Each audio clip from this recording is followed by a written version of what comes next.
এটা লাভপুৰ এখন কাৰ্যক্ৰম তাদেৰ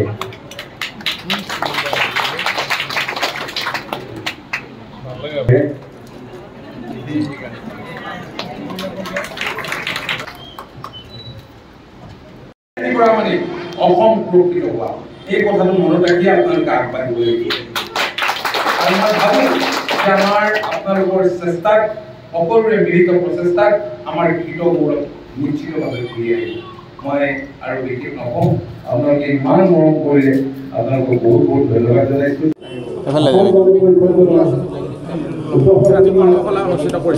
হয় অসম গণ পৰিষদ দলৰ কেন্দ্ৰীয় সমিতিৰ নিৰ্দেশ মৰ্মে আমি প্ৰতিটো সমষ্টিয়ে কৰ্মশালা অনুষ্ঠিত কৰাৰ কাৰণে এটা মনস্থ কৰিছোঁ সেই নিৰ্দেশ অনুসৰি আজি ডিমৰীয়া বিধান পৰিষদতো কৰ্মশালা দিনজোৰা কাৰ্যসূচী অনুষ্ঠিত হৈছে ইয়াতে দলৰ জন্মলগ্নৰ পৰাই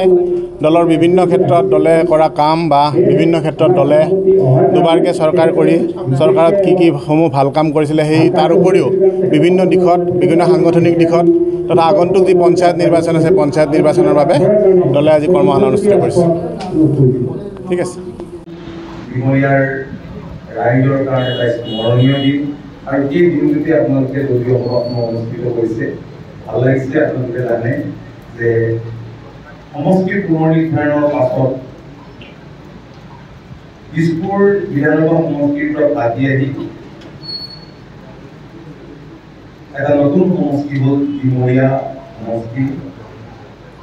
যিটো সমষ্টিৰ ভোটাৰৰ সংখ্যা প্ৰায় 2,16,000 ইয়াত এটা চক্ৰ বিষয়াৰ কাৰ্যালয় আছিল কিন্তু এইবাৰ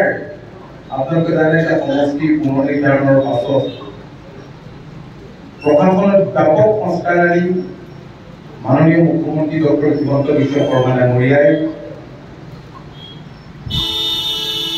বহুবোৰ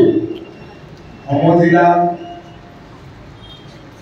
প্ৰতিষ্ঠা কৰাৰ সিদ্ধান্ত ল'লে যিবোৰ কামৰ কাৰণে গুৱাহাটীলৈ ঘূৰিবলগীয়া হৈছিল মেট্ৰ'ৰ কাৰ্যালয়লৈ তেনে বহুবোৰ PRC বা নিজৰ নামলৈ নাহে এনেবোৰ বহুত সমস্যা